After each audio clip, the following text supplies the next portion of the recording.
जो मैं ज्योतिष विद्या का जो भी मैंने लाइफ में यूज किया है, I have started using it on my self first. सबसे पहले हमने अपने ऊपर यूज करते हैं ज्योतिष, उसके बाद ही हम किसी की कुंडली का अध्ययन कर सकते हैं। तो हमारे अपने खुद के सॉल्यूशंस, प्रॉब्लम्स हमने देखे लाइफ में कैसे सॉल्व किए, and it has been a very good tool I would say कि ज्योतिष में जो मैंने सीखा अपनी लाइफ में उसको अप्लाई किया, वो मेरे बहुत काम आया जीवन में। और जो भी हमने प्रेडिक्शंस दी at the age of 17 also, उस टाइम पे भी जो प्रेडिक्शंस थी विद गॉड्स ब्लेसिंग्स एंड गुरु की कृपा से काफी सक्सेसफुल रही। सो that is why I thought कि इट इज बेटर कि मैं लोगों में अपनी जो नॉलेज है वो शेयर करूं। बिकॉज जब हम शास्त्र पढ़ते हैं तो देखिए शास्त्रों में इतने कॉम्बिनेशंस हैं, इतने टूल्स हैं, इतने मेथड्स हैं और काउंटर मेथड्स हैं, काउंटर रूल्स हैं कि प्रेडिक्शन में थोड़ा सा डिस्कशन कंफ्यूजन आना शुरू हो जाता है।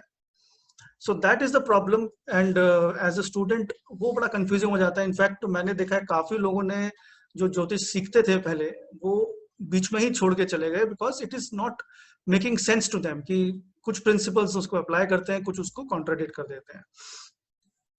तो चलिए देखते हैं हम आगे कैसे हम इसको शुरुआत कर सकते हैं। एंड साथ में मैं आपको एक छोटी सी केस स्टडी भी आज शेयर करूंगा, that how we can use astrology in our lives and the beauty of astrology. Okay, एक मिनट।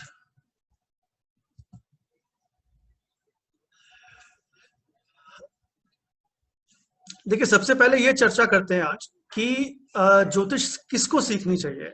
बिकॉज हम लोग जितने भी एस्ट्रोलॉजर्स जो है या ज्योतिष सीखना चाह रहे हैं या बढ़ना चाह रहे हैं, उनमें कुछ इंपॉर्टेंट कॉमनैलिटीज होनी चाहिए, कुछ आप में ऐसे कुछ पर्पस होना चाहिए जिसकी वजह से आप सीखना चाह रहे हैं। एंड वो पर्पस जो है वो बड़ा क्लियर होना चाहिए मेरे हिसाब से। देखिए जो सबसे इंपॉर्टेंट चीजें हैं वो मैं आपके बात करता हूँ, and it would look little childish to you also, but it is the base of why you should learn astrology. सबसे इंपॉर्टेंट बात यह है कि क्या आप मिरेकल्स में बिलीव करते हैं। नाउ दिस में साउंड वेरी चाइल्डिश, लेकिन ज्योतिष जो है एक मिरेकल्स का पिटारा है। क्योंकि मैंने अपने जीवन में एस्ट्रोलॉजी यूज करते हुए इतने मिरेकल्स देखे हैं, चाहे वो लाइफ किसी की लाइफ को सेव करना हो, चाहे वो लाइफ बर्थ के लिए हो, या किसी की कोई भी प्रॉब्लम सॉल्व करने के लिए हो। And it is miracles because जहां पर लॉजिक फेल हो जाता है लाइफ में, वहां पर एस्ट्रोलॉजी बहुत काम आती है। सो एस्ट्रोलॉजी जो है वो लॉजिकल तो है पढ़ने में, लेकिन जब हम इसके इंटरप्रिटेशन में जाते हैं तो वहां पर सब्जेक्टिविटी आ जाती है। So you should be able to believe in miracles. कभी भी किसी भी समय कोई भी प्रॉब्लम, कोई भी सिचुएशन चेंज हो सकती है। That is the fundamental principle of astrology. It is not based on logic, but it is a god's science, ईश्वर की विद्या है ये। दूसरे वो लोग जो कि अपनी लाइफ को खुद ही कंट्रोल करना चाहते हैं और अपने सपनों को पूरा करना चाहते हैं। देखिए इसमें ज्योतिष सीखने का मतलब ये नहीं है कि आप ज्योतिष से अपना ज्ञान बढ़ाएं और उसको अप्लाई ना करें। ज्योतिष की सबसे इंपॉर्टेंट जो खूबी है वो ये है कि आप अपने जीवन को सबसे बेहतर समझ पाएंगे, और जो आपके गोल्स हैं लाइफ में, वो मैं आपको अभी आगे एक केस स्टडी में बताऊंगा कि कैसे आपके गोल्स जो हैं, कैसे आपके जो गोल्स हैं आने वाले समय में वो पूरे कर पाएंगे आप ज्योतिष के माध्यम से। अगर आप ज्योतिष ठीक से अप्लाई करना सीख गए अपने जीवन में, तो आपको कभी प्रॉब्लम नहीं आएगी। तीसरी बात जो है, देखिए इसके बाद वो ये है कि अगर आप अपना लाइफ का पर्पस जानना चाहते हैं, देखिए क्या होता है कि हम जीवन में पैदा हुए, है ना, जीवन, वी टेक बर्थ, फिर अपनी लाइफ के सारे काम किए, and then we go from this earth. लेकिन इस दौरान पूरे 70, 80, 90 वर्षों के अंदर हमने क्या पाया, क्या खोया और क्यों आए, इसका आंसर हमें इनफैक्ट काफी लोगों को मिलता भी नहीं है लाइफ में। लेकिन ज्योतिष ही एक ऐसा माध्यम है जो हमें अपने लाइफ पर्पस को समझने में मदद करता है, और वो लाइफ पर्पस क्या है वो हमारी कुंडली के अध्ययन से हमें पता चलेगा। और सबका पर्पस डिफरेंट होता है, सबका सेम पर्पस कभी भी नहीं हो सकता। वो हमारे ग्रह, हमारे प्लैनेट्स, नक्षत्र, वो हमें दर्शाते हैं कि कुंडली में हमारा पर्पस लाइफ में क्या है। चौथे वो लोग हैं जिसको ज्योतिष सीखनी चाहिए जो लोगों की मदद करना चाहते हैं। देखिए, इसमें मदद का मतलब ये नहीं कि आप इसको सिर्फ फ्री भी करें, you can definitely use and charge for your services. लेकिन पहला जो प्रिंसिपल है, जब आप ज्योतिष सीखेंगे तो आपको लोगों की मदद करने की प्रायोरिटी सबसे पहले होनी चाहिए। बिकॉज अगर आप मन से, दिल से उनका मदद नहीं करना चाहते हैं, you do it only for commercial purpose, then you will lose the blessings of God. तब हमें थोड़ा सा उसमें बड़ा केयरफुल होने की जरूरत है कि हम ज्योतिष को कैसे यूज करते हैं। और एक पॉइंट और है जो कि जैसे इसी से रिलेटेड है, वो है हमारी अर्निंग का। हम एज एन एस्ट्रोलॉजर, देखिए, एक तो ये है कि आप एज ए बिजनेस अपना एस्ट्रोलॉजर सेटअप कर सकते हैं, you can give consultations to people. साथ ही में आप अपनी कुंडली में भी ऐसे योग और ऐसे जो मेथड्स, जो जो दशाएं हैं, वो आप देख सकते हैं कि कब आपको धन आने की उम्मीद है और किस वर्ष, किस समय पे आपको कोई इन्वेस्टमेंट करनी चाहिए, चाहे वो स्टॉक मार्केट भी हो, चाहे वो प्रॉपर्टी से हो। ये भी आपकी ड्रीम्स को पूरा करने में मदद करता है। तो ये रीजंस है, अगर आप इसमें से कोई भी एक रीजन को ले सोच के चल रहे हैं तो देन डेफिनेटली आपके लिए एस्ट्रोलॉजी बिल्कुल सूटेड है, आपको बिल्कुल काम आएगी, उपयोगी होगी आपकी लाइफ के लिए, और आप इसको आगे परस्यू कर भी पाएंगे। अब देखिए, हाइलाइट्स में जो वैदिक की है, आपको पता होगा, काफी में से जिनको नहीं पता मैं उनको बता देता हूँ। Sachin ji, you already know about it, तो आपको फिर भी ज्ञान होगा। बट जो लोग पहली टाइम अभी एस्ट्रोलॉजी पढ़ने की कोशिश कर रहे हैं या समझने की, ये आपको पता होना चाहिए कि जो ज्योतिष है, भारतीय ज्योतिष, जो हमारी वैदिक ज्योतिष मानी जाती है, ये पूरे वर्ल्ड में सबसे ओल्डेस्ट प्रेडिक्टिव साइंस है। That is in the BC, before Christ का जो समय है, तब से ज्योतिष जो है वो हमारे शास्त्रों में, हमारे वेदों के अंदर उनका जो है जिक्र है। And since then we have been using astrology to solve our basic problems of life. दूसरी बात, ज्योतिष जो है वो साइंस और आर्ट दोनों है। देखिए, साइंस इसलिए है क्योंकि जब हम ज्योतिष पढ़ना सीखेंगे, जैसे आप अभी आगे पढ़ेंगे जीवन के अंदर, ज्योतिष जो है वो एस्ट्रोनॉमी पे बेस्ड है। वो एक साइंटिफिक टूल है, एक मैथमेटिकल कैलकुलेशन है आपकी कुंडली बनाने के लिए। ये कोई हवा में खींची गई लकीरें नहीं है कि आपको कभी दिखेंगी नहीं। You can actually calculate the horoscope कि कैसे बनता है, कितने डिग्री पे कैसे प्लैनेट्स का मूवमेंट होता है, एंड उसके हिसाब से हम लगन निकालते हैं कुंडली का। वो प्योरली मैथमेटिकल कैलकुलेशन है। दूसरा, ये एक आर्ट भी है, बिकॉज जिस तरीके से हम अपने मैसेज को आगे पास ऑन करते हैं और इन प्लैनेट्स को इंटरप्रेट करते हैं, ये डेफिनेटली एक हमारी जो लाइफ है उसके लिए इंपॉर्टेंट है कि हम कितना इसको एज ए आर्ट आगे बढ़ा सकते हैं। जो हमारे ज्योतिष के, देखिए, जो पिता हैं, जिनको हम फादर ऑफ एस्ट्रोलॉजी बोलते हैं, वो है ऋषि पराशर। हालांकि इसमें थोड़ा विवाद है, लेकिन हम फिर भी यही मान के चलेंगे कि जो ऋषि पराशर हैं वो ही हमारे भारतीय ज्योतिष के पिता हैं। और जो बृहद पराशर होरा शास्त्र जो इनके द्वारा कंपाइल की गई है शास्त्र, वो हमारा बेस होगा हर चीज के लिए, बिकॉज उसमें सारे कॉम्बिनेशंस और प्रिंसिपल्स मेंशन किए गए हैं, and that will be the reference manual for all of them. In fact जब मैंने ज्योतिष सीखी थी, तो सबसे पहले मैंने ये दो शास्त्र, जो 2 वॉल्यूम्स में है, बृहद पराशर होरा शास्त्र, ये दोनों ही मैंने उस टाइम पे स्टडी करे थे पूरे, and from there I started practising astrology. तो आप लोगों को, हालांकि जो लोग कोर्स में एनरोल होते हैं, you don't have to go through the shastras in the course. आप बिल्कुल अपना खरीद के उसको पढ़ सकते हैं, लेकिन आपको वो नोट्स के फॉर्म में बताए जाएंगे कि कौन सा प्रिंसिपल कैसे अप्लाई करना है, ताकि आप कंफ्यूज मत होइए। बिकॉज अगर आप शास्त्रों की स्टडी में जाएंगे, then you will firstly use up lot of time, और दूसरा, क्लैरिटी भी नहीं आएगी। सी, आई वॉज फॉर्चुनेट कि मैंने अपने पिता से ज्योतिष सीखी, और फिर मैंने श्री जो के.एन. राव साहब हैं, उनके अंडर रह के ज्योतिष सीखी। तो ये मेरा सौभाग्य रहा कि मेरे को 2 गुरु मिले जीवन में। और गुरु अगर साथ में है तो ज्योतिष सीखना काफी आसान हो जाता है, ताकि आपको गाइडेंस मिलती रहती है। देखिए, जो 2 इंपॉर्टेंट एस्ट्रोलॉजर्स हमारे इस युग में पैदा हुए हैं, वो है एक तो mister PV Raman, doctor PV Raman, और एक है श्री के.एन. राव साहब। इन दोनों जो बड़े ज्योतिषियों ने बहुत बड़ी रिसर्च की हमारे वैदिक सिस्टम में, और इनकी बदौलत आज सभी साइंटिफिकली पढ़ रहे हैं ज्योतिष को। It is not only considered a superstition कि आपने कोई तंत्र विद्या सीखी या कुछ। ज्योतिष जो है एक साइंटिफिक लेवल पे एस्टैब्लिश्ड है across the world, not just in India, across the world. In fact काफी लोग हैं जो शायद आप आगे भी मिलेंगे उनसे, जो कि इंडिया से बाहर के लोग हैं जो कि ज्योतिष सीख रहे हैं आज के दिन। So this is something which is there. अब देखिए ज्योतिष जो है उसको हम थोड़ा साइंटिफिक अप्रोच से लेके चलेंगे, because it is not just a superstition. हमें बहुत क्लैरिटी से चलना है, हमें कंफ्यूज नहीं होना है कि हम किस प्रकार से इसमें आगे बढ़ने वाले हैं। सबसे इंपॉर्टेंट देखिए, ज्योतिष जो है it is nothing but it is just a problem solving tool. भाई लाइफ में प्रॉब्लम है, उसी को तो सॉल्व करना है हमें ज्योतिष से, और हम इसके अंदर as such there is no other purpose behind it, right? And the problems can be in any which way. तो 3 स्टेप हैं इसको एनालाइज करने के आपके लिए। एक तो हमें एनालाइज करना है पोटेंशियल को, कि प्रॉब्लम है तो उसकी पोटेंशियल कितनी है और कितनी बड़ी प्रॉब्लम होगी, कैसे किस प्रकार से वो प्रॉब्लम आ रही है, क्यों आ रही है। इस सब का अध्ययन जो ज्योतिष में किया जाता है वो इन माध्यम से किया जाता है। 12 जो है आपकी राशियां हैं, एरीज, टॉरस, जेमिनी। 27 नक्षत्र हैं, अश्विनी, भरणी, कृतिका। 273 243 सबलॉट्स भी हैं जिनको उपनक्षत्र कहा जाता है। 12 भाव जो कि फर्स्ट से लेकर 12 तक हैं, और 9 ग्रह, और लास्ट में डिविजनल चार्ट्स जो कि आपके 60 के आसपास हैं। 60 डिविजनल चार्ट्स हैं जो हम यूज करते हैं। सर 249 होंगे ना सर सब लॉट्स? 249, हाँ सॉरी, 249 सबलॉट्स।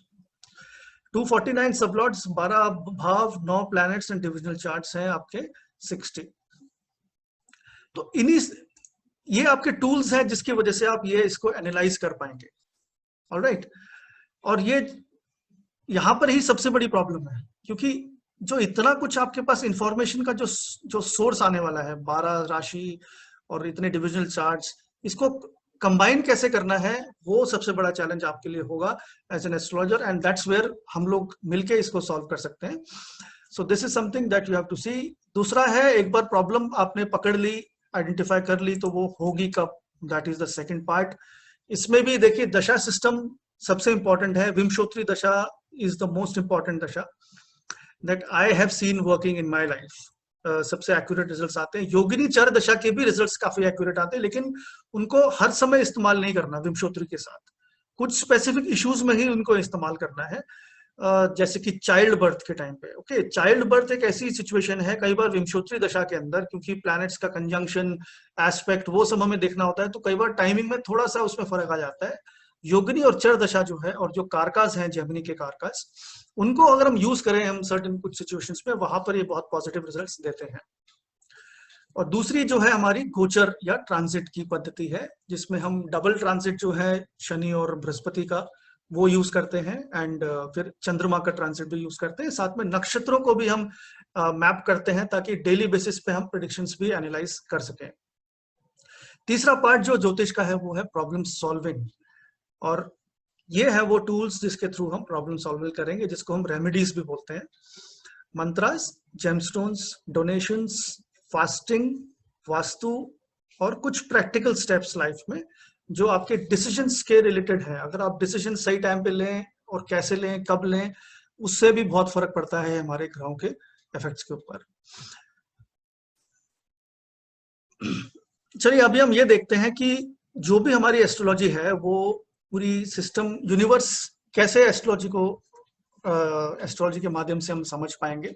और इसमें आपने सुना होगा पंचभूत जो है, जिसको हम 5 एलिमेंट्स बोलते हैं, वो हमारी लाइफ फॉर्म्स है। देखिए जो हम अर्थ की हम बात करते हैं, क्योंकि ज्योतिष विद्या हम किसके लिए इस्तेमाल कर रहे हैं, we are using astrology for human beings, we are not using for non living beings. और ह्यूमन बींग्स जो है वो सिर्फ अर्थ पे हैं, क्योंकि अर्थ पे ये 5 एलिमेंट्स है, जिसको हम fire, earth, air, water and space, ये 5 एलिमेंट्स जो है, इनके कॉम्पोजिशन से ही सारी प्रकृति हमारी बनी है। और इसी के बैलेंस और इम्बैलेंस से ही प्रॉब्लम्स हमारी एस्ट्रोलॉजी के अंदर या विश्व में या नेचर में इसी से कनेक्टेड ही होती हैं। फायर देखिए किस फॉर्म में हमारी बॉडी में है, ये हमारी पर्सनल हेल्थ में भी हेल्प करता है आगे चल के, और वैसे भी हमारी एक ओवरऑल पॉजिटिविटी को इम्पैक्ट करता है। फायर जो है वो हमारा हीट मैकेनिज्म है बॉडी का, जो टेम्परेचर सस्टेन करता है, वो गर्म ठंडा जो भी इम्यूनिटी है हमारी, that is fire. Earth is your bones, जो आपकी हड्डियां हैं और जितने भी ऑर्गन्स हैं बॉडी के, वो हम अर्दी एलिमेंट से एसोसिएट करते हैं। एयर इज ब्रीदिंग, जैसे हम सांस लेते हैं, हमारा रेस्पिरेशन सिस्टम जो है वो एयरी एलिमेंट से कंट्रोल्ड है। Watery element is the water composition, 70% in our body is water, और प्रकृति में भी काफी हद तक 60 to 70% इज वाटर। तो वो एलिमेंट भी बहुत इंपॉर्टेंट है। ब्लड भी एक वाटर का ही फॉर्म है, एक लिक्विड का फॉर्म है। और last is the space element, जिसको हम बोलते हैं कि जहां पर हम साउंड ट्रैवल करता है, या जो भी कोई भी जो वेव है वो ट्रैवल करती है इन द स्पेस। इससे जुड़ी हमारी 5 जो बॉडी की सेंसेस हैं, ये sight, smell, touch, taste and sound. और ये साथ में जो प्लैनेट्स हैं वो रिलेटेड हैं फायरी एलिमेंट के सन, मार्स के। तो अभी तीनों फायरी एलिमेंट्स हैं, फायरी प्लैनेट्स हैं। अर्दी के लिए मर्क्यूरी, एयरी साइन के लिए सैटर्न राहु, वाटर के लिए moon Venus, space is Jupiter. अभी देखिए, जो हम देखते हैं कई बार कि कुछ व्यक्ति लाइफ में बहुत ही एम्बिशियस होते हैं, राइट, या बहुत ही गो गेटर्स होते हैं। That is because their fiery element is very heavy in their lifes. उनकी लाइफ में, उनकी कुंडली में ये ग्रह जो हैं और ये जो कुछ राशियां भी इससे जुड़ी होंगी जो कि बहुत प्रभाव डालती हैं, प्लैनेट्स इन्हीं राशियों में होंगे तो इंसान जो है, व्यक्ति काफी एम्बिशियस होगा। And some are very practical, less emotional, उनका अर्दी एलिमेंट स्ट्रॉन्ग है। तो इन्हीं के काउंटर बैलेंस से हमारी चीजें बनती हैं। अब ये जो पांचों एलिमेंट्स हैं, पंचभूत सिस्टम जो है, अब देखिए ये नॉन लिविंग थिंग्स के ऊपर भी असर डालते हैं। जैसे कि ये देखिए, अभी पूरी सृष्टि को, इसमें नॉन लिविंग्स भी अटैच्ड है, जैसे कि आपकी धातु, जो आपकी वेजिटेशन है जिसको हम मूल बोलते हैं, और जीवा जो कि हम लिविंग बींग्स हैं, जो मैंने आपने लेफ्ट साइड में देखा, राइट। अब देखिए, धातु के अंदर जो मेटल्स और मिनरल्स जो जमीन के नीचे पाए जाते हैं, वो भी इन्हीं पंच तत्व से ही बने हैं। उनका भी कॉम्पोजिशन इन्हीं से रिलेटेड है, और ये प्लैनेट्स उनको दर्शाते हैं। हालांकि आपको अभी जब प्रैक्टिस करेंगे ज्योतिष और प्रश्न कुंडली स्पेसिफिकली जब प्रैक्टिस करेंगे, तब ये बहुत काम आएगा आपको कि मेटल्स का क्या रोल है जीवन के अंदर। हमारी बॉडी में भी मिनरल्स होते हैं और प्रकृति में भी मेटल्स पाए जाते हैं। तो ये मून, मार्स, राहु, सैटर्न जो है, ये धातु को रिप्रेजेंट करते हैं। मूल जो है vegetation on land and in water is represented by Sun and Venus. तो ये हम वेजिटेशन से कनेक्टेड है। और जीवा जो कि हम खुद हैं अभी लिविंग बींग्स, इसमें भी 3 कैटेगरीज हैं, जिसके 2 पांव होते हैं, 2 लेग, 4 लेग्ड एंड इंसेक्ट्स। क्योंकि इंसेक्ट्स के कई इंसेक्ट्स के 4 से ज्यादा भी लेग्स होते हैं, तो उनको भी इसी श्रेणी में रखा गया है। And that is Jupiter, mercury, जो दोनों डुअल प्लैनेट्स हैं, द्विसंभव, वो यूज किए जाते हैं इसके अध्ययन के लिए। अब देखिए, विंशोत्तरी दशा जो है वो सबसे ज्यादा उपयोगी दशा है हमारे लिए। और जब भी हम फोरकास्ट करेंगे फ्यूचर को, तो उसमें हमें यही सीक्वेंस फॉलो करना है। जो विंशोत्तरी दशा और नक्षत्र, जो 27 नक्षत्र बताए हैं, उनका सीक्वेंस जो है वो इसी प्रकार फॉलो होता है। Ketu, Venus, Sun, Moon, Mars, Rahu, Jupiter, Saturn, Mercury, ये 9 प्लैनेट्स इसी सीक्वेंस में रिपीट होते हैं हमारी लाइफ में। और इनका जो शेयर है 120 वर्षों की जीवन में, जो हमारे ह्यूमन लाइफ को 120 वर्षों में डिवाइडेड है, वो इस प्रकार है। केतु 7 वर्ष, शुक्र 20 इयर्स, सूर्य 6 वर्ष, चंद्रमा 10 वर्ष, मंगल 7 वर्ष, राहु 18 वर्ष, जुपिटर 16 वर्ष, सैटर्न 19 वर्ष एंड मर्क्यूरी 17 वर्ष। इसका टोटल 120 होता है। ये सीक्वेंस हमें फॉलो करना है। और इंटरेस्टिंग बात यह है कि ये सीक्वेंस क्यों आया, क्योंकि इसका भी एक लॉजिक है इसके पीछे, कि केतु से क्यों शुरू होता है जीवन और बुध से क्यों अंत होता है। इसका लॉजिक मैं आपको आगे बताता हूं। देखिए, एक मिनट। देखिए, केतु जो है हमारे हिंदू शास्त्र में, क्योंकि केतु वैसे तो कोई ग्रह है नहीं, Ketu is just a point of intersection. जब जो चंद्रमा का जो ऑर्बिट है और सन का ऑर्बिट है, वो बीच में क्लैश होता है। और केतु जो है चंद्रमा और सूर्य के मिलने की वजह से, उनके ऑर्बिट के इंटरसेक्शन की वजह से जन्मे ग्रह हैं केतु और राहु। लेकिन केतु को फिर भी बहुत इंपॉर्टेंट प्लैनेट के रूप में माना गया है भारतीय ज्योतिष में, क्योंकि ये हमारे कार्मिक बॉन्डेज को दिखाते हैं। मतलब पूर्व जन्म के जो कर्म हैं, जो हमने मोक्ष प्राप्त किया था कुछ पूर्व जन्म में, और उससे पहले जो हमने कर्म किए थे, वो पूरे कर्मों का जो बैगेज है, बॉन्डेज है, वो केतु है। यही वो ग्रह है जो हमारी 2 लाइफ्स को जोड़ता है, पास्ट और प्रेजेंट लाइफ को। इसलिए केतु का रोल सबसे इंपॉर्टेंट है, पहले दिया गया है। जैसे अश्विनी नक्षत्र जो है वो केतु का है, ठीक है। अगला ग्रह शुक्र है, क्योंकि देखिए जैसे ही आपने जन्म लिया किसी भी परिवार में जो कि हमारे कंट्रोल में नहीं है, It is beyond our control where we take birth. But because of our karmas, we take birth in a particular country, in a particular family, in a particular financial situation. अभी जब केतु ने आपके कर्मों को निर्धारित कर दिया, तो शुक्र जो है, जो हमारा एक लाइफ प्रोसेस है through the fertilisation of the egg through the sperm, Venus हमारी लाइफ को कल्टीवेट करता है। और तीसरा जो है सूर्य, वो सोल है, हमारी आत्मा का कारक। तो जब शुक्र से जीवन आया और जीवन में आत्मा ने प्रवेश किया, तब हमारा कॉम्बिनेशन एक लाइफ फॉर्म का डेवलप होता है। और धीरे धीरे जो है फिर हमारा मस्तिष्क जो है, मून विच इज माइंड, वो भी डेवलप होता है as a child which is still in the tummy of the mother. अब जब बेबी बॉर्न होता है, कोई भी बच्चा पैदा होता है, तो देखिए उसका एक फिजिकल एग्जिस्टेंस होता है चंद्रमा के बाद, क्योंकि माइंड एक बार आ गया तो मंगल भी इंपॉर्टेंट है। Next is the next planet of Mars. ये हमारी फिजिकल एग्जिस्टेंस का प्लैनेट है। जितनी एनर्जी हमारी लाइफ फॉर्म्स हैं बॉडी के अंदर, वो मंगल की वजह से है। अभी यहां तक देखिए, जो 5 ग्रह हमने डिस्कस किए हैं, ये पांचों ग्रह अभी तक लाइफ फॉर्म को इन्होंने खड़ा कर दिया है अभी, लेकिन हमने अभी कर्म करने शुरू नहीं किए इस समय तक। कर्म करने का जो ग्रह है वो राहु है, क्योंकि वो हमारी इच्छाएं हैं। These are unfulfilled karmas. पूर्व जन्म के ऐसे कर्म जो कभी पूरे नहीं हो पाए उस जन्म में, कुछ उसमें से हम इस जन्म में पूरे करेंगे। कुछ डिजायर्स इस जन्म की होंगी जो हम अगले जन्म में लेके जाएंगे। सो ये राहु का पीरियड तभी 18 वर्ष का भी दिया गया है, क्योंकि 18 वर्ष जो है जीवन में, उसी के समय हम अपनी इच्छाओं को, चाहे हमारी वो फाइनेंशियल डिजायर्स हैं, चाहे हमारी पर्सनल, मैरिज, लव, जो भी डिजायर्स हैं, वो हम राहु की वजह से फुलफिल करते हैं। इस डिजायर को पूरा करने में जो एक्सपीरियंस गेन होता है, जो नॉलेज गेन होती है, वो बृहस्पति, और वही हमारे जीव आत्मा या सेल्फ रियलाइजेशन है। हमारा सेल्फ जो है, जो डेवलप होता है finally out of these experiences, that is Jupiter. Saturn is the next is the Saturn, because वो हमारे कर्मों का लेखा जोखा जो है, it is a planet which purifies our action.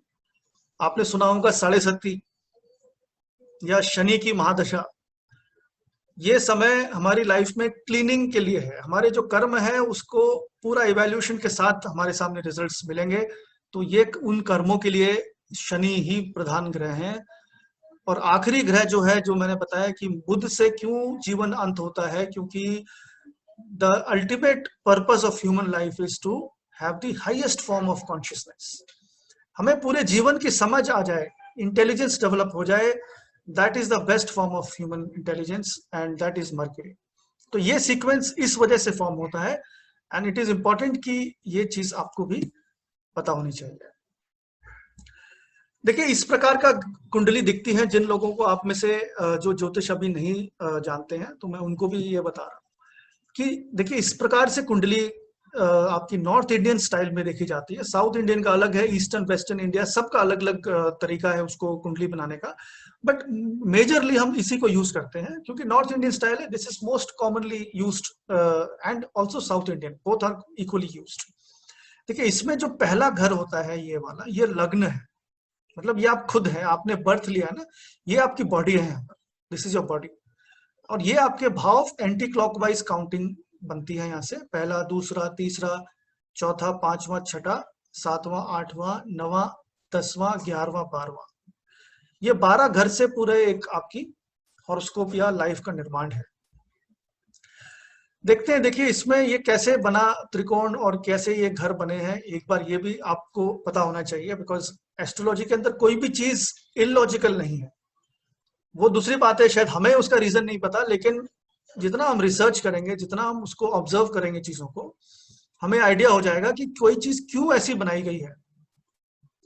देखिए, 5वां भाव जो है, जो हमारी आत्मा है, हमारी आत्मा यहां से प्रवेश करती है इस भाव से, क्योंकि ये हमारे पूर्व जन्म के कर्म है।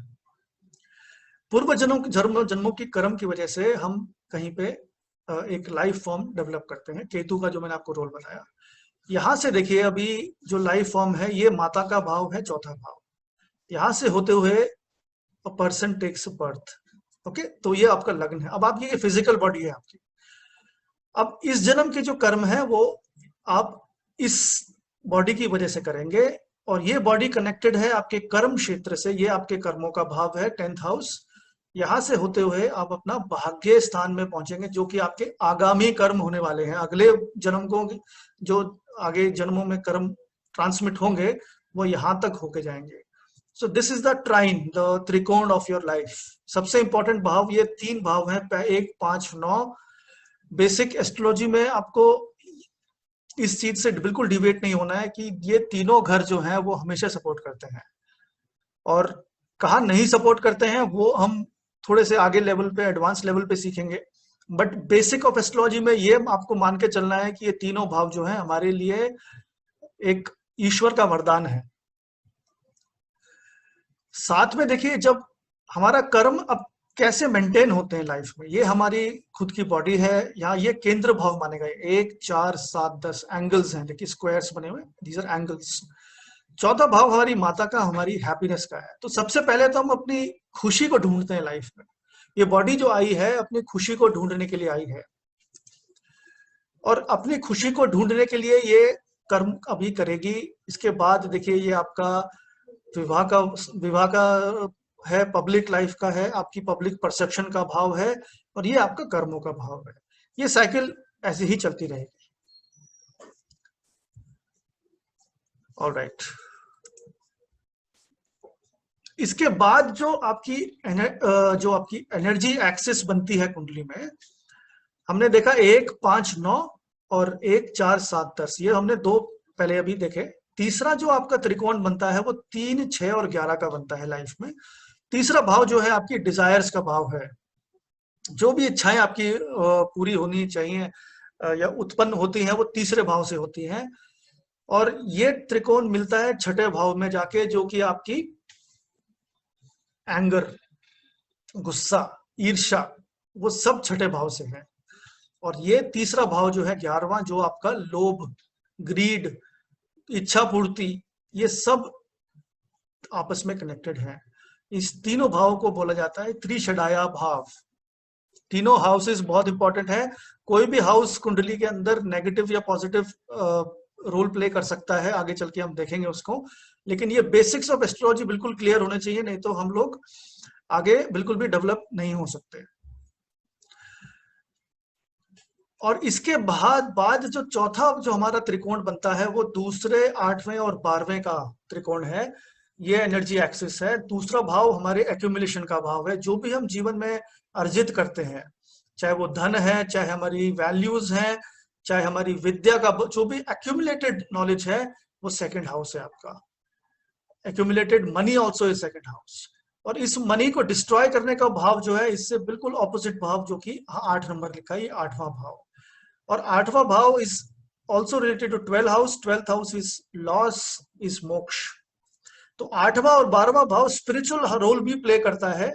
जैसे हम आगे बढ़ेंगे कि केतु जब इन्वॉल्व हो जाता है इस कॉम्बिनेशन में, तो हमारा वो डिस्ट्रक्शन के साथ मोक्ष भी प्राप्ति के लिए मदद करता है। तो ये हमारा देखिए पूरा एक्सिस बनता है कुंडली का, जो हमारे अलग अलग एनर्जी जो है कैसे ट्रांसमिट होती है हमारे पूरे लाइफ के अंदर इन डिफरेंट वेज। ठीक है, चलिए अब देखिए, आपको मैं एक एग्जांपल अभी बताना चाहूंगा, इससे आपको थोड़ा और चीजें समझ में आएंगी एंड यू विल अंडरस्टैंड कि एस्ट्रोलॉजी जो है कोई नॉर्मल साइंस नहीं है। ये बहुत ही स्पेशलाइज्ड साइंस है and it is a very very accurate science. देखिए, ये एक कुंडली है किसी जातक की, एक महिला की ही कुंडली है, और अभी आपको कुछ नहीं पता इस कुंडली के बारे में। जिन लोगों को ज्योतिष नहीं आती, मैं एक्सपेक्ट नहीं करता आप आंसर करेंगे इस चीज को। लेकिन ये देखिए कि ये लग्न है, जैसे मैंने आपको बताया, ये त्रिकोण भाव, ये केंद्र भाव, और ये बाकी जो आउटसाइड हाउसेस हैं। अब देखिए, इस कुंडली के अंदर जो ये व्यक्ति है, आज के दिन ये ऑलमोस्ट 49-50 ईयर्स ओल्ड है, फीमेल का हॉरोस्कोप है, और इनको मैं बहुत अच्छे से भी जानता हूं, तो इसलिए मैंने इनकी कुंडली आज यहाँ पे डिस्कस करने की रखी। अब आप ये देखिए इनकी लाइफ सीक्वेंस कैसी रही। देखिए, जुलाई 1999 में, ठीक है, जब ये लगभग 29-30 ईयर्स की रही होंगी, ये अपनी लाइफ में पहले तो बहुत इंटरेस्टेड थी स्पोर्ट्स के अंदर।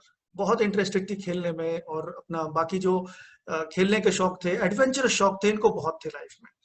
लेकिन 29 साल की उम्र में डॉक्टरों ने इनको ये बताया कि आपकी लाइफ जो है कभी भी खत्म हो सकती है अगर हम ये ऑपरेशन नहीं करते। और ऑपरेशन किस चीज का था?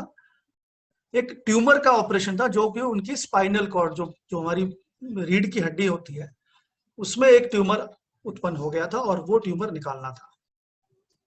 तो इनको लेकिन ये भी बताया गया साथ ही में कि वो इस सर्जरी के बाद पैरालाइज्ड हो जाएंगी अपने कमर के नीचे के हिस्से से, मतलब नीचे का जो हिस्सा है वो बिल्कुल मूव नहीं करेगा। और इससे पहले इनको शौक था बाइक्स चलाने का, इनको शौक था एक माउंटेनियरिंग करने का, पहाड़ों पे चढ़ने का।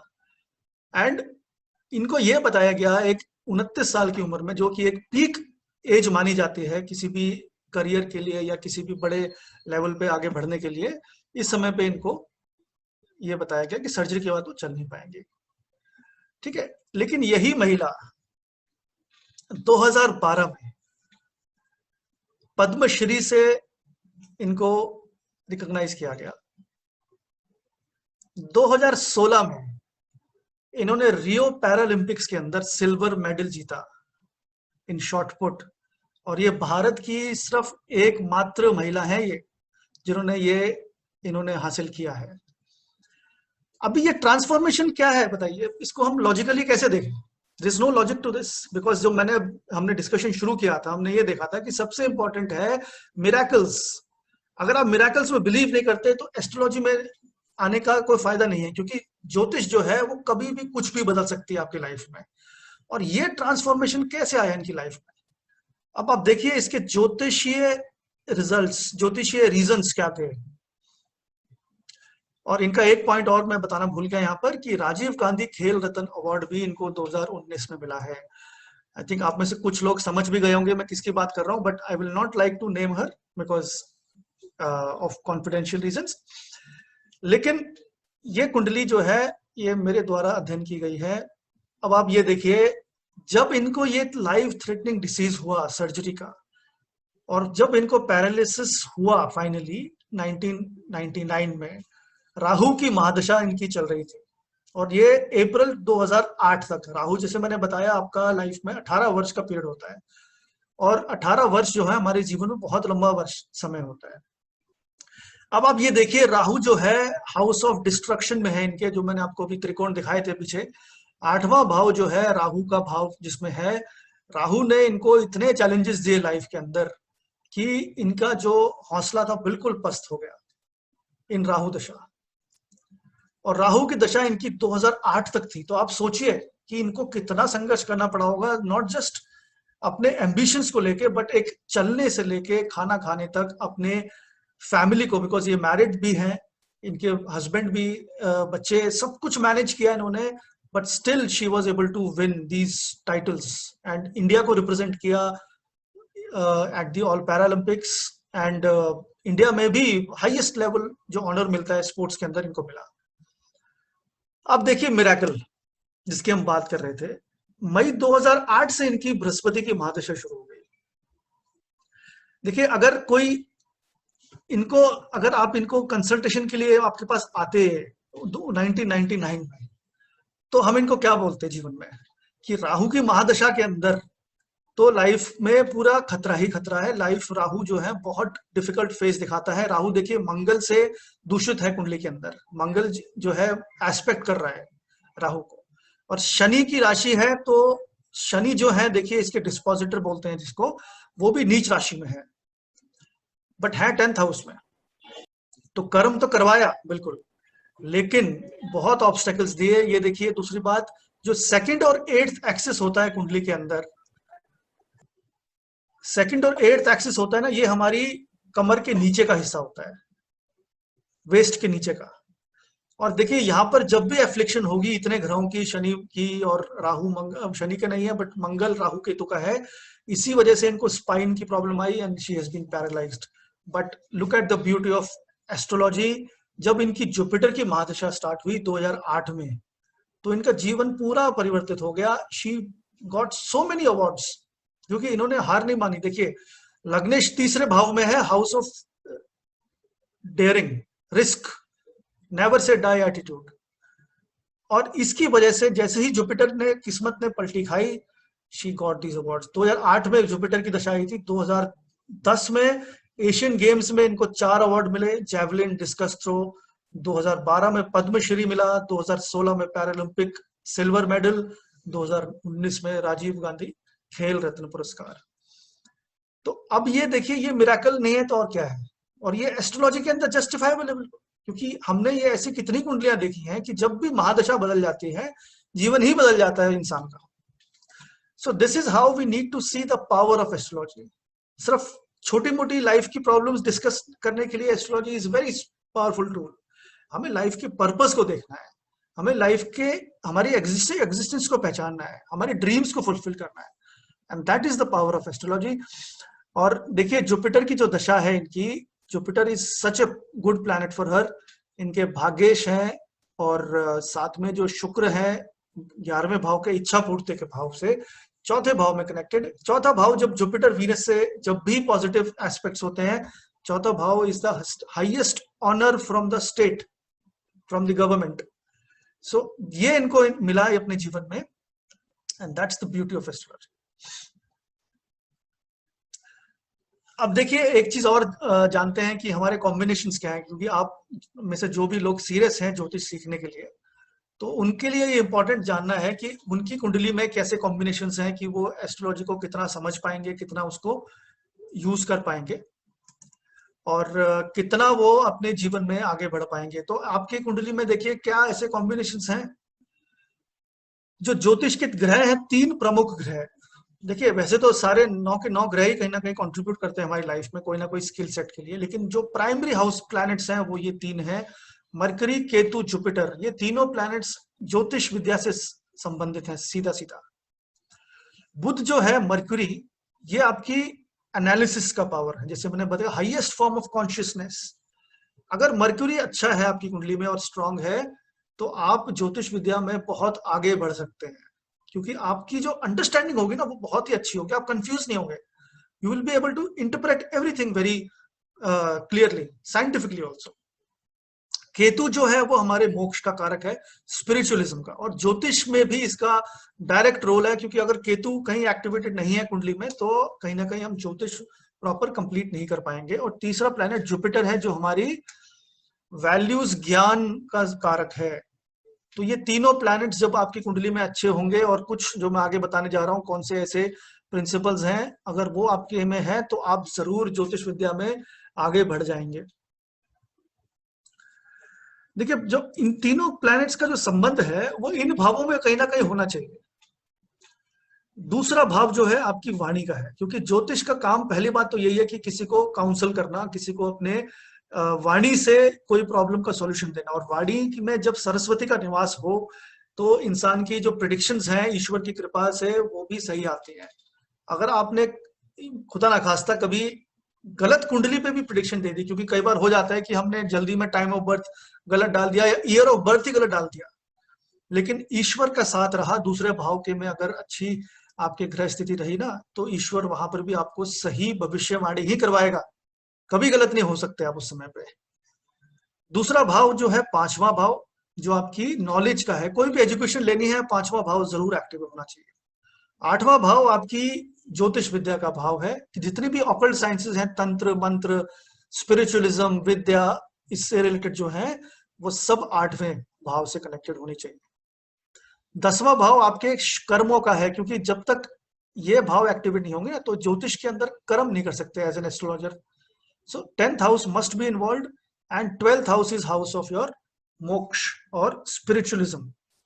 जो भी आपने किसी को रेमेडी दी, वो रेमेडी कितनी दूसरे पे असर करेगी, वो 8वां और 12वें भाव की पॉजिटिविटी बताती है।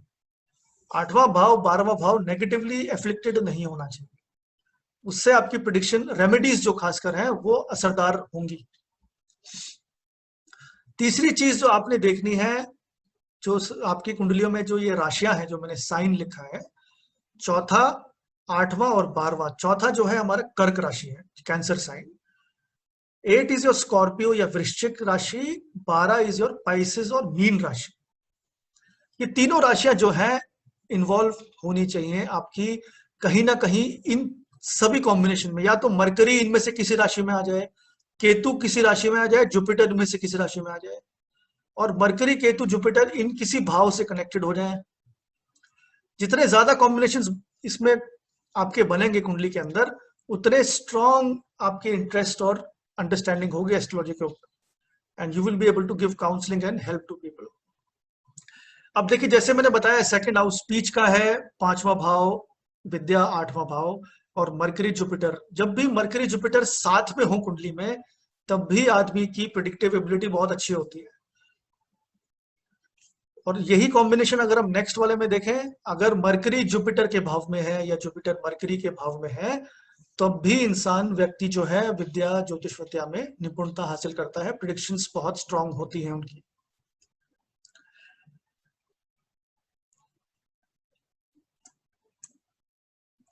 चलिए, तो ये मैंने आपको अभी जो बताया, this was just an overview कि ज्योतिष की विद्या से हम किस प्रकार हमारी लाइफ जो है इन्फ्लुएंस रहती है एवरी डे, रोज हम इन्फ्लुएंस में हैं, और दूसरा हमारी लाइफ में कैसे ज्योतिष जो है वो एक्टिवेटेड होती है और कैसे हेल्प करती है।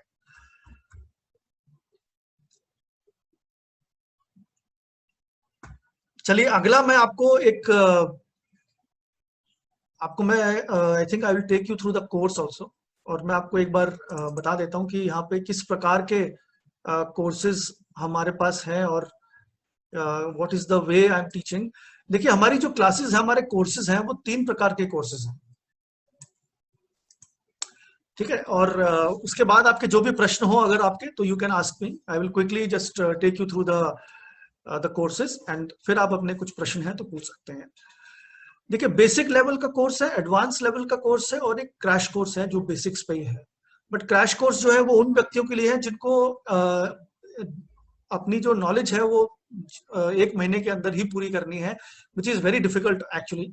लेकिन आपको बेसिक्स आपको पता चल जाएंगे ज्योतिष के, and from there you can do your own research. अगर आप बाकी कोर्सेज में ज्वाइन नहीं करना चाहते तो अपनी रिसर्च वहां से आप शुरू कर सकते हैं। एक बेसिक ओवरव्यू आपको मिल जाएगा 1 महीने में।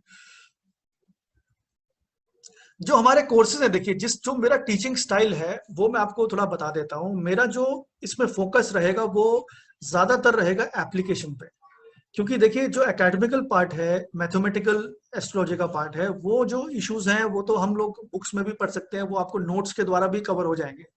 बट उसमें अगर आपको कोई स्पेसिफिक क्लास चाहिए तो that normally takes quite a long time, because mathematical astrology will take a long long time. और अगर हम एकेडमिक में चले गए कि शास्त्रों में हर चीज में क्या लिखा है, देन तो फिर हमें पूरा कम से कम 1 साल का कोर्स करना पड़ेगा, which is not possible for everybody right now. तो हमारा जो इसमें फोकस रहेगा कि नोट्स आपको प्रोवाइडेड होंगे, लेकिन हम क्लास के अंदर एप्लीकेशन डिस्कस करेंगे। फॉर एग्जांपल कि ये हाउसेस हैं, ये प्लैनेट्स हैं, ये राशि है, ये क्या इनका कारक तत्व है, कैसे इनको यूज किया जाता है, और वो सब। अब देखिए, पहली बात यह है कि एप्लीकेशन होगा। फॉर एग्जाम्पल कि आपने पढ़ा शास्त्रों में जुपिटर एक्सॉल्टेड है उच्च राशि में, और उच्च राशि में होके अपने बेस्ट प्रभाव देता है, बट दैट इज एकेडमिक, है ना, ये तो शास्त्रों में लिखा है। लेकिन प्रैक्टिकली जब आप कुंडलियां अध्ययन करना शुरू करेंगे, जब आप एस्ट्रोलॉजी में आगे बढ़ेंगे, तब आप ये पाएंगे कि जुपिटर एक्सॉल्टेड जो है वो हर बार अच्छे रिजल्ट नहीं देता। कई बार डेबिलिटेटेड जुपिटर जो है वो ज्यादा अच्छे रिजल्ट देता है एक्सॉल्टेड से। वो कौन से कॉम्बिनेशन से जब ये होता है ऐसा, वो हम that is where I will be able to help you, because ये आपको जो मेरे 24 वर्षों का जो अध्ययन है ज्योतिष के अंदर, वो आपको directly you will be getting the experience from me.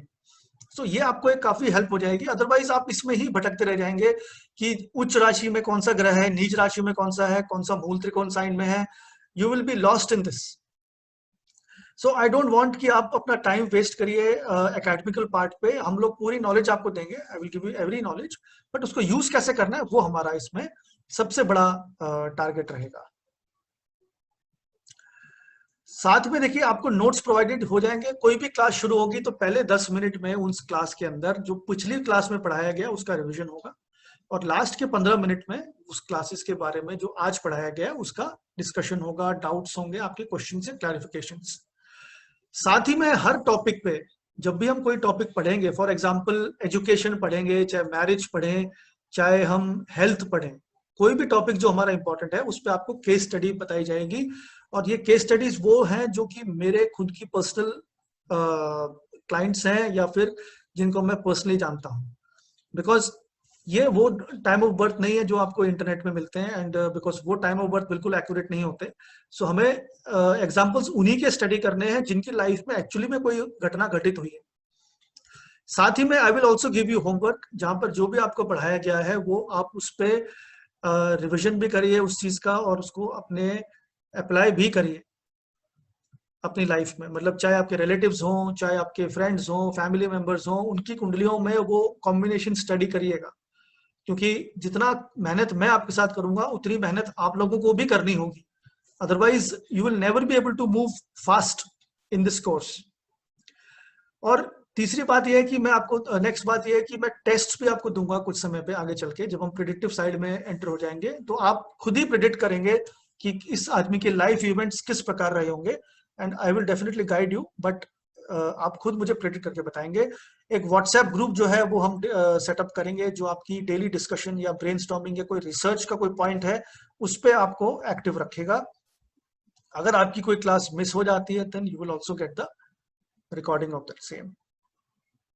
Alright, चलिए, और अब मैं आपको एक बार जो कोर्स है उसकी डिटेल्स आपको मैं दिखा देता हूं, then you can ask your questions or clarifications that you have. Okay.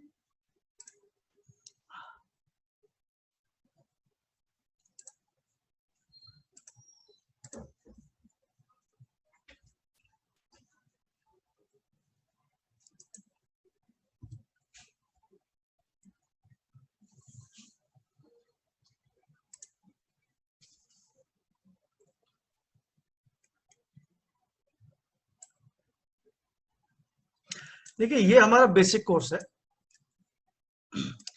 और बेसिक कोर्स जो है हमारा वो पराशरी और जेमिनी ज्योतिष से संबंधित है, क्योंकि ज्योतिष विद्या में अलग अलग ब्रांचेस हैं, जिसमें Parashari is the basic of astrology, और जेमिनी भी साथ में, हालांकि एक डिफरेंट स्कूल है बट मैंने इसको फिर भी एक बेसिक लेवल पे ही रखा है, बिकॉज जेमिनी के अंदर जो प्रैक्टिकल साइड्स हैं वो हम इजीली इनकॉर्पोरेट कर सकते हैं पराशरी एस्ट्रोलॉजी के अंदर।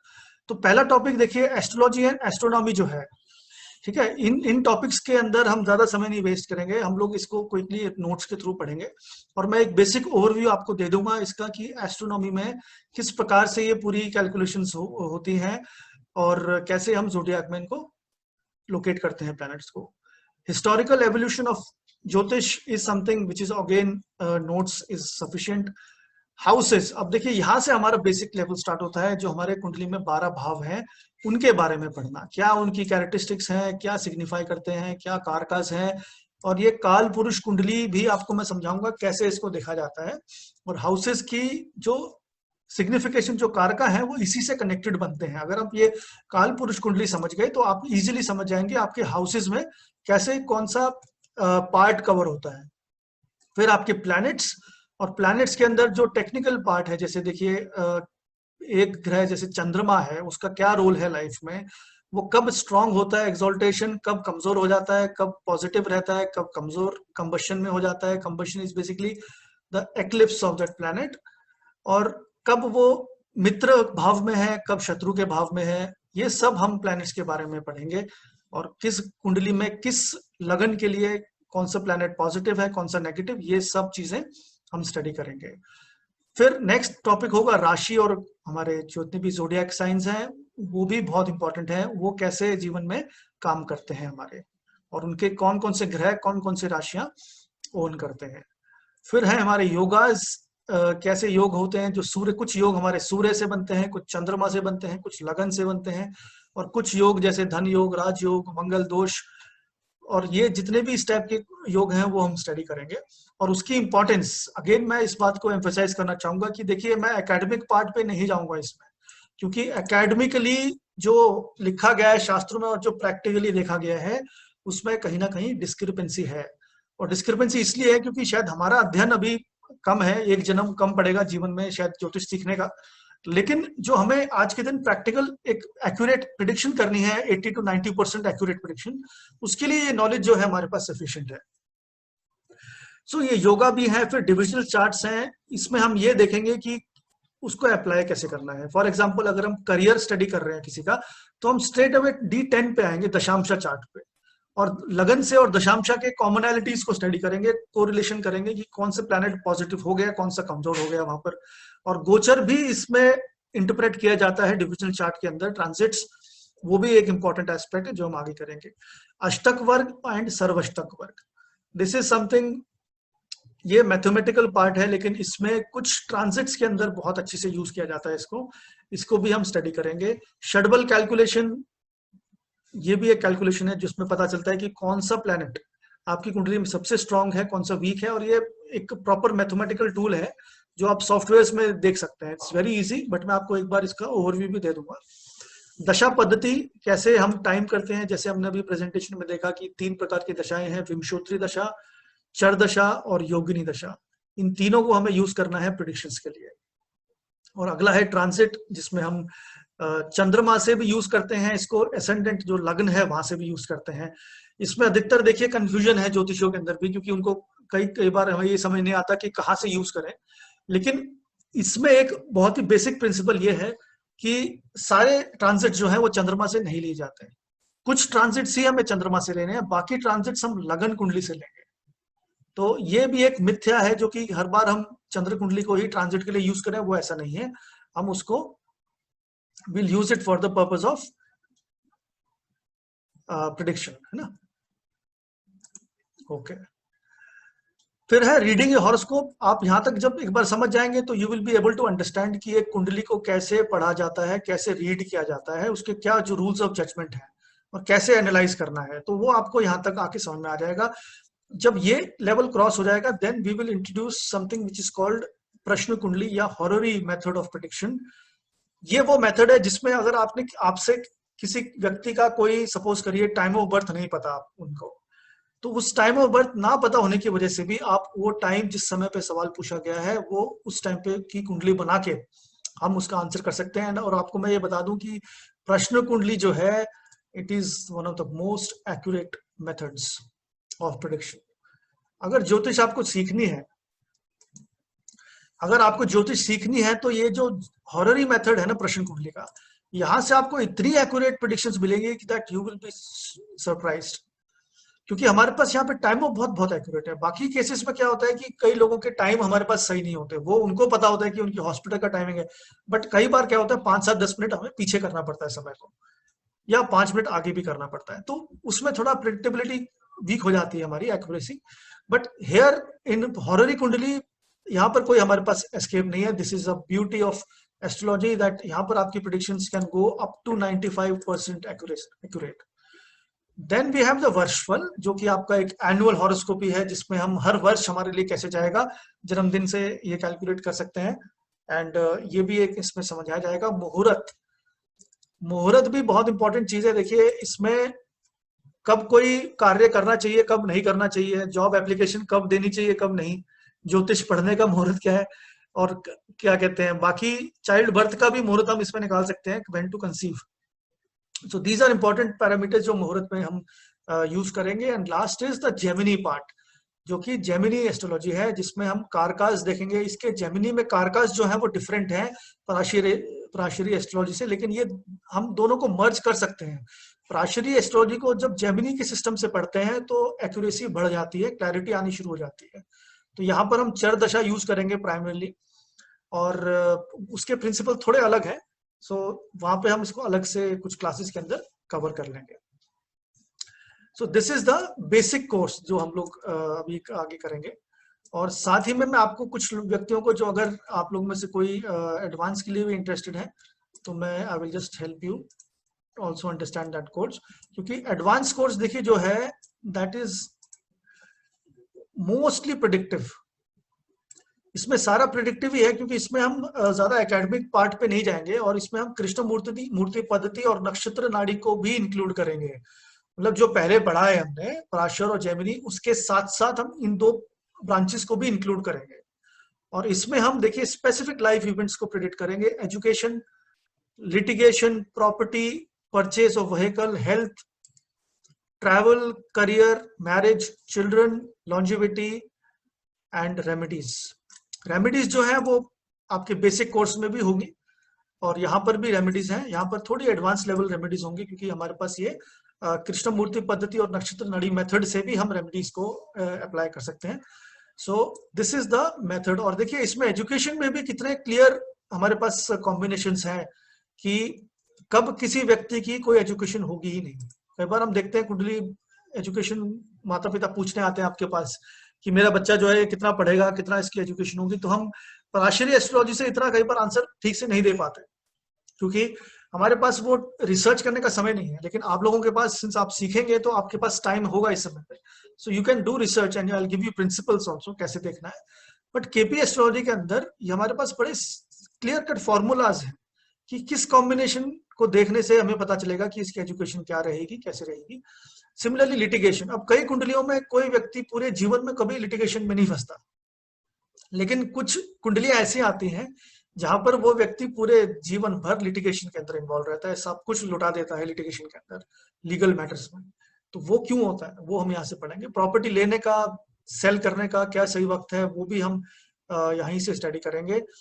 हेल्थ में कहाँ पे प्रॉब्लम आएगी, कब आएगी, एक्सीडेंट होंगे नहीं होंगे, अगर डेथ है तो डेथ की कैलकुलेशन कैसे करेंगे। हालांकि death is very subjective because ईश्वर के हाथ में ही है। सो बट जो प्रिंसिपल्स है वो हम डेफिनेटली डिस्कस करेंगे इसके बारे में। And when to caution a person कि आपकी कुंडली में कोई भी प्लैनेट मारक के रूप में ऑपरेट कर रहा है तो उसको कैसे हम उस टाइम पे वार्न करेंगे, कॉशन करेंगे। ट्रैवलिंग में देखिए फॉरेन कॉम्बिनेशंस, इंडियन कॉम्बिनेशंस, कहाँ पे ट्रैवल करेंगे, किस डायरेक्शन में जाएंगे, उसकी केस स्टडीज भी। ये जितने भी मैं आपको ये टॉपिक्स बता रहा हूँ ये इन सब पे हम केस स्टडी से डिस्कस करेंगे बिकॉज ये सिर्फ एकेडमिक नहीं है। जैसे मैंने बताया आपको, it is all practical astrology and we will see practical problems of people. और आप अपनी कुंडलियों में भी ये लगा सकते हैं साथ साथ में, ताकि आपको समझने में आसानी होगी। मैरिज का अंदर नॉर्मली हम देखते हैं कि व्यक्ति पूछता है कि शादी कब होगी। हम हमेशा बताते हैं, एक डेट बता देते हैं कि इस समय पे शादी होने की चांसेस हैं, जो कि जो भी आपने देखा कि 7वें भाव की दशा आ गई कुंडली में पराशरी ज्योतिष के माध्यम से और हमने देखा कि भाई ये तो समय आ रहा है तो शादी हो जाए। ये प्रिडिक्शन देखिए 50 to 60% केसेस में तो आपका सही आएगा, क्योंकि 50-60% केसेस के अंदर आपकी 7th हाउस की दशा में शादी हो जाती है, लेकिन बाकी 50% के केसेस में नहीं होती। अब वहां पर कैसे पता करें कि हमें हमारी प्रिडिक्शन सही होगी भी कि नहीं। क्योंकि कोई आपसे पूछने आता है शादी के बारे में और आप ये बोलते हैं कि इसकी शादी नहीं होगी, कन्या की या लड़के की, तो वो आदमी आपसे नाराज हो जाएगा एंड वो आपके बारे में नेगेटिव ही बोलेगा कि ये इन्होंने तो ऐसे बोल दिया, वो बोल दिया, वो क्या कर दिया। लेकिन ये फैक्ट ऑफ लाइफ भी है कि कुछ व्यक्तियों की शादियां नहीं होती जीवन में, और शादियां होती हैं तो वो चलती भी नहीं। तो हमें थोड़ा सा ऑनेस्ट भी रहना है अपने प्रोफेशन के साथ, हमारे अपने विद्या के साथ, and we have to tell in a very positive way, not कि बिल्कुल ही उसको नेगेटिव करके डिमोरलाइज कर दिया, वो हमें बिल्कुल नहीं करना है। It is about giving positivity and तब बताना है। चिल्ड्रन में भी same, when children will be born, कई केसेस में चाइल्ड बर्थ होता ही नहीं है तो उनके क्या कॉम्बिनेशन है, लॉन्जिविटी। अब हॉरर ही देखिए, ये प्रश्न कुंडली है, जो प्रश्न कुंडली हमने अभी पिछले कोर्स में देखी थी, यहाँ पर भी ये प्रश्न कुंडली होती है, लेकिन इसका जो थोड़ा प्रिंसिपल्स है वो डिफरेंट है। और ये नाड़ी मेथड से यूज किया जाता है जहां पर नक्षत्रों को स्टडी करते हैं फॉर्मूलाज के थ्रू। और ये जहां पर हमने डिस्कस किया जो उप नक्षत्र है, 249 उप नक्षत्रास और सब lords we have in astrology, और इन उप नक्षत्रास की वजह से हम यूज करते हैं इसको एंड स्टडी करते हैं। एंड देन द रेमेडीज, यहाँ पर रेमेडीज और भी एडवांस होंगे बिकॉज हमारे पास काफी टूल्स अभी तक एनालाइज करने के लिए हो जाएंगे कि प्रॉब्लम क्यों आ रही है किसी को। So that is the way we are going to take this course forward.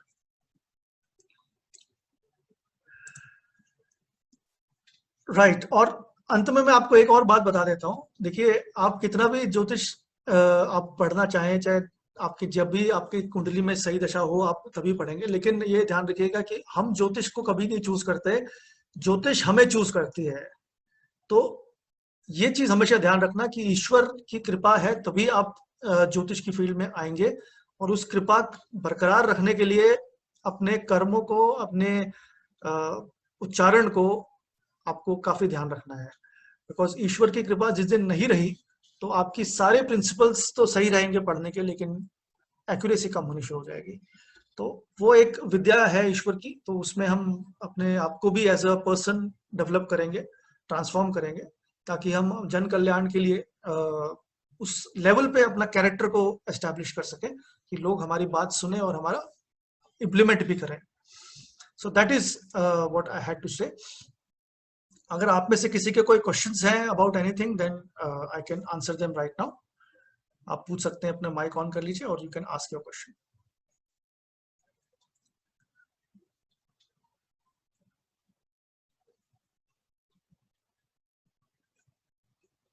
Sir basic की फीस कितनी है? हाँ जी सर, क्या बोल रहे हैं? सॉरी, फीस क्या है बेसिक कोर्स की? Fees sir? हाँ सर. सर फीस जो फाइनेंशियल डिस्कशन है वो हमारी टीम कर लेगी आपके साथ. आई वुड रिक्वेस्ट कि वो हम ऑफलाइन डिस्कस कर लें, because right now the idea is to make you familiar with astrology. और फीस के बारे में मैं आपसे सेपरेटली, जो मेरी टीम है, नेहा जी है, वो आपसे अभी कांटेक्ट करके आपको बता देंगे, क्योंकि 3 कोर्सेज हैं. बेसिक लेवल कोर्स जो है सबसे क्रैश कोर्स, उसकी सबसे कम फीस है. फिर हमारा नेक्स्ट लेवल जो है बेसिक लेवल जो है, जो कि 3 महीने का कोर्स है, उसकी फीस थोड़ी ज्यादा है. और जो लास्ट है predictive, that is even higher. So it is a gradual process. धीरे धीरे हम लोग आगे बढ़ सकते हैं. और इम्पोर्टेंट ये देखिए कि हफ्ते में 2 दिन हम क्लासेस रखते हैं. ओके, हफ्ते में 2 दिन क्लासेस रखते हैं, और 2 दिन 2-2 घंटे की क्लासेस होंगी. टाइमिंग जो है, जो मैंने अभी तक एक्सपीरियंस किया है, वो इवनिंग टाइमिंग सबसे ज्यादा सूट करते हैं. Late evening, that is around 9 to 10, 9 to 11. क्योंकि अगर आप दिन में स्टडी करेंगे, दिस लॉट ऑफ डिस्टर्बेंस, और आपके भी जो लाइफ में जो काम है, that will also be affected. That will be something which is there. And classes जो है वो वेडनेसडे एंड सैटरडे 2 दिन है. और वेडनेसडे सैटरडे इसलिए रखा गया है क्योंकि देखिए, वेडनेसडे जो है वो बुध का दिन है. ठीक है, जो हमारे बुध ग्रह हैं, जिसका मैंने बताया था आपको भी कि बुध ग्रह जो हैं वो ज्योतिष के कारक हैं. तो बुधवार के दिन तो हमें एक दिन रखना ही चाहिए, because we are studying astrology and the planet for that is Mercury. तो बुधवार तो एक दिन हमें रखेंगे, दूसरा सैटरडे रखते हैं. 2 दिन का गैप रहेगा, ताकि आप भी थोड़ा प्रिंसिपल्स को स्टडी कर सके, ऑब्जर्व कर सकें. You should be ready with your answers, अगर हम डिस्कशन करेंगे और होमवर्क देंगे तो उसके बारे में. तो इस टाइप से हमारा प्रेडिक्शन का वो कोर्स का मॉड्यूल है. और जो क्रैश कोर्स है हमारा, देखिए, क्रैश कोर्स हमने उन लोगों के लिए बनाया है जिनके पास बिल्कुल भी समय नहीं है पढ़ने के लिए. और इसमें हम कवर तो हम जो बेसिक एस्ट्रोलॉजी के टॉपिक्स है और लगभग सारे ही करेंगे, लेकिन it will be just an overview. उसमें हम डिटेल्स में नहीं जाएंगे ज्यादा, कि प्रिडिक्टिव पार्ट एक्चुअली हम नहीं करेंगे. That is the point. Will not do predictive part in the basic course, the crash course I am saying.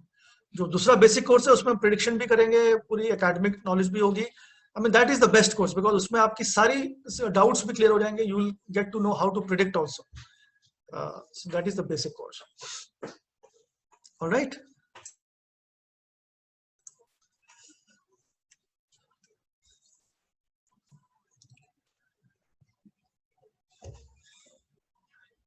प्रशांत जी, आपको उत्तर मिल गया आपका? तो और एक पूछा था इसमें, इनकेस बेसिक क्या तो कुंडली बनाने जमेगा या नहीं? That for that we have to do the advance. For कुंडली बनाना कैसे है? अभी नहीं, कुंडली क्या होती है वही मालूम नहीं रहेगा इनकेस बेसिक. तो फिर नहीं, तो उसके लिए तो बेसिक कोर्स फिर इम्पोर्टेंट है, बिकॉज कुंडली तो बेसिक कोर्स है हमारा, वो 3 महीने का कोर्स है, और 2 क्लासेस पर वीक होंगी. वो कोर्स में आपको सब कुछ बताया जाएगा कि कुंडली है क्या, कैसे बनती है, और उसके क्या क्या इंपॉर्टेंट फीचर्स होते हैं, कहाँ कौन से भाव से क्या देखा जाता है. तो वो तो बेसिक से ही है, वो तो बिल्कुल स्क्रैच से है. उसमें आपको पहले से ज्योतिष की कोई ज्ञान होने की जरूरत नहीं है. वो आपके लिए बिल्कुल फ्रेश होना चाहिए, बिल्कुल एक क्लीन स्लेट होने चाहिए आप. और वो मेरे लिए भी फायदेमंद है, क्योंकि अगर पहले से ज्योतिष आती है किसी को भी, तो हम पहले से ही कुछ अपने प्री कंसीव्ड नोशंस या अपने कुछ भावनाएं लेके आते हैं कि हम ये चीज ऐसे ही होती है, तो समझने में टाइम लगता है. फिर अगर आपको कुछ नहीं आता है ज्योतिष में, तो बिल्कुल निश्चिंत रहिए, बिकॉज फिर आप जल्दी सीख जाएंगे एज कम्पेयर टू समवन जिसको आती है थोड़ी बहुत. उनको थोड़ा समय ज्यादा लगता है चीज को थोड़ा समझाने में. So that is something there.